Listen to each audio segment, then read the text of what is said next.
Jokowi ini ingin mempertahankan kekuasaan itu sudah lama dan langkah-langkahnya tidak pernah berhenti. Ya, pertama nih mulai dari apel kepala desa itu yang dimotori oleh menteri-menteri agar membuat pernyataan 3 periode. Ada beberapa menteri dan pimpinan partai waktu itu ikut kampanye kan, 3 periode Pak Jokowi masih diperlukan.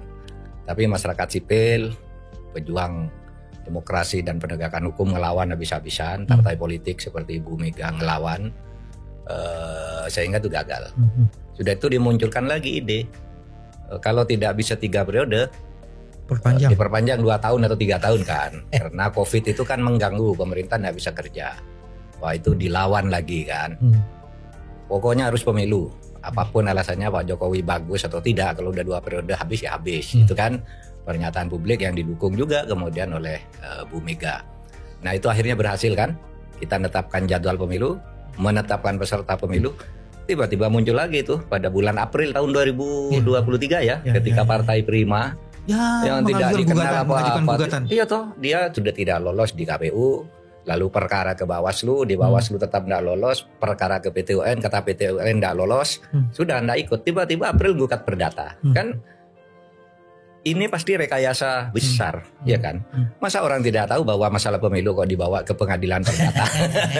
Semua orang tahu, hakimnya bodoh juga. Saya harus katakan, hakimnya nih bodoh atau pura-pura bodoh karena sesuatu. Kan tidak mungkin pemilu kok diadili perdata. Dan itu tiba-tiba kapan gugatnya Partai Prima tuh seperti apa kekuatannya gitu, tiba-tiba menang kan. Yang isinya itu bukan hanya mengabulkan permohonan perdata, tapi meminta KPU menunda keseluruhan proses pemilu. Bayangkan nih, udah bulan April tahun 2023. Kan konyol banget tuh.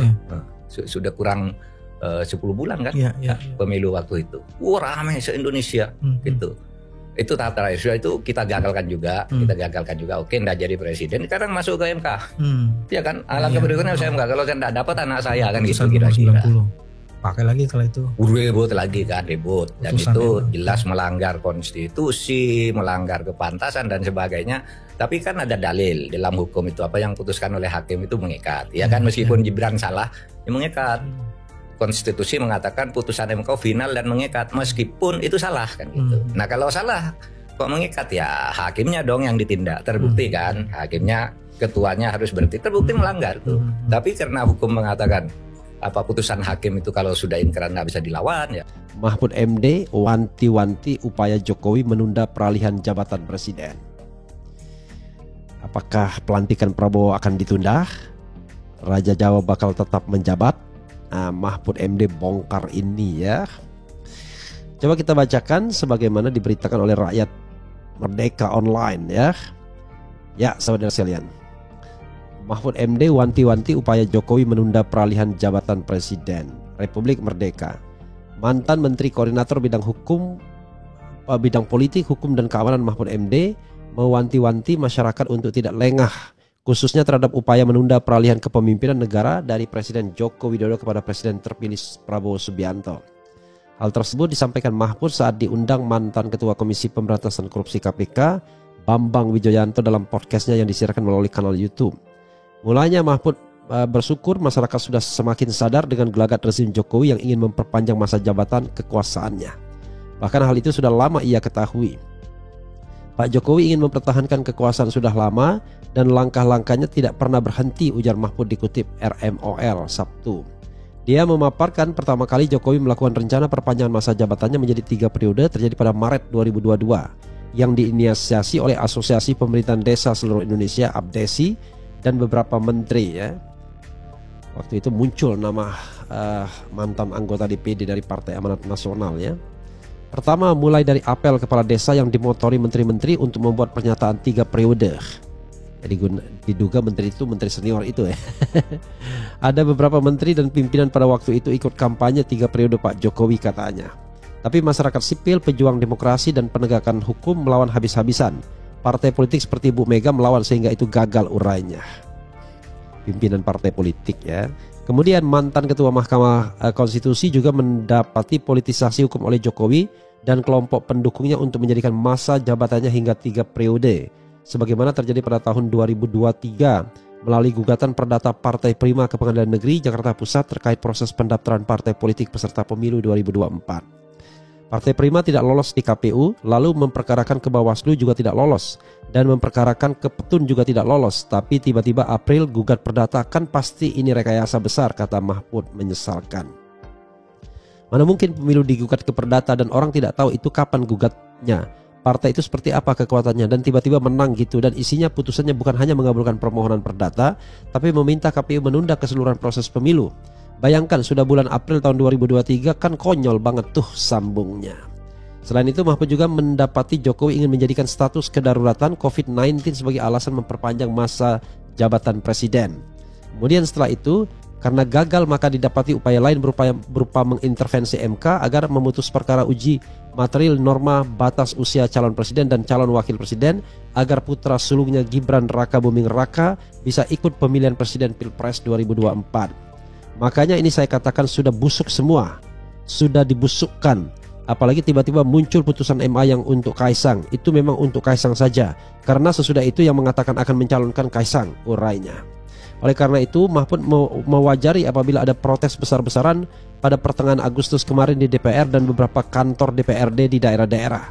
Karena ada upaya rezim mengkhianati putusan MK nomor 60 dan 70 yang terkait ambang batas pencalonan kepala daerah dan penghitungan syarat batas minimum usia calon kepala daerah. Namun dia memandang masyarakat yang sudah mulai sadar dengan tindak tanduk Jokowi memperpanjang kekuasaan dalam mengatur pemerintahan dan negara menjadi kendor hanya karena upaya mengangkangi putusan MK sudah berhasil diberhentikan dan peralihan kepemimpinan pemerintahan periode 2024-2029 akan diterima dengan mulus oleh Prabowo Subianto sebagai presiden terpilih 2024. Meskipun kemungkinannya tidak besar, masyarakat harus hati-hati juga mengukur ini. Yang penting menurut saya sudah ada kesadaran itu dan Pak Jokowi kita antar berhenti tuturnya. Jangan sampai dalam waktu pendek dengan alasan rakyat kok ribut terus, lalu mengeluarkan hukum darurat, dekret bunyi peralihan pemerintahan ditunda karena rakyat ribut, tandasnya. Ya, saudara sekalian, ini jejak ya, tidak bisa kita bohongi ya. Keinginan untuk memperpanjang masa jabatan itu selalu ada di benak Presiden Jokowi. Tentu pertanyaannya why? Ya, yang paling gampang menjawabnya adalah yang namanya kekuasaan itu nikmat, ya satu.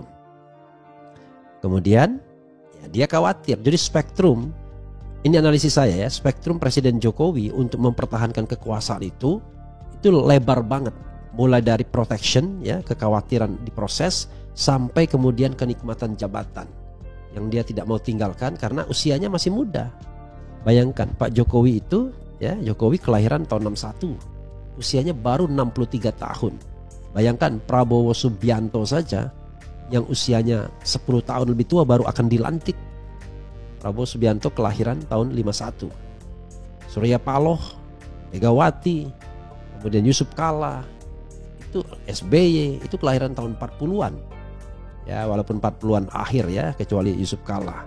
Bayangkan yang lahir tahun 60-an mau suruh pensiun. Nanti dulu dia pikirkan begitu. Jadi saudara sekalian, saya ingin mengatakan bahwa keinginan untuk memperpanjang masa jabatan itu bukan omong kosong. Itu sesuatu yang sudah diupayakan, sudah dilakukan. Ya. Bahkan saya mendengar ya, dari seseorang yang berada di lingkar kekuasaan istana, itu dia panggil juga ahli-ahli hukum. Ya, ahli hukum dia panggil. Saya tidak tahu siapa yang dia panggil ya. Mungkin Yusril, mungkin siapa, I don't know exactly.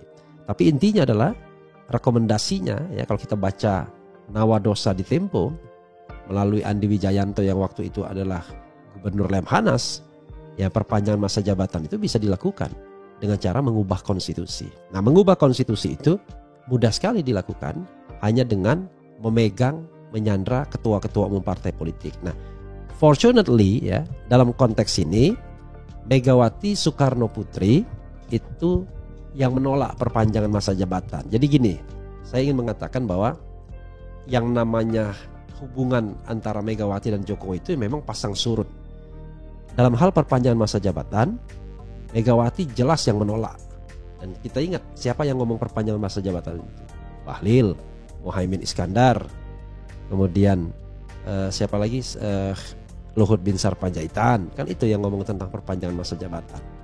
Dan itu bukan by accident, itu by design. Siapa yang menjadi provokator di society-nya dalam tanda kutip. Lalu forum apa yang dipakai? Forum asosiasi pemerintahan desa, kan begitu. Bicara tentang 3 periode dan kemudian dimaknai sebagai aspirasi. Namanya aspirasi ya tidak boleh dikekang. Enak sekali bangsa ini. Kalau menguntungkan penguasa aspirasi katanya.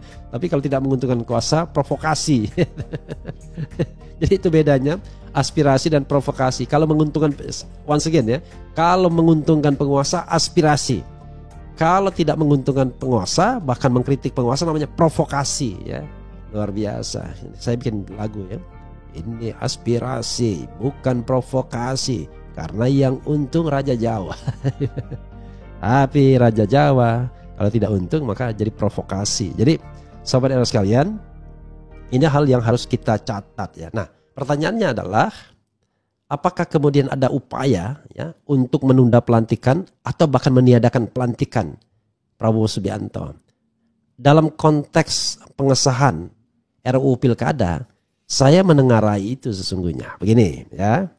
Saya menengarai ada upaya untuk menjadikan negara ini dalam keadaan darurat, tetapi bisa dikendalikan. Jangan sampai kemudian terjadi reformasi jilid 2. Padahal kalau seandainya tidak ada pengesahan, kalau ada pengesahan RUU Pilkada, mungkin reformasi jilid 2 terjadi. Tapi cepat-cepat diputuskan agar RUU Pilkada tidak jadi disahkan.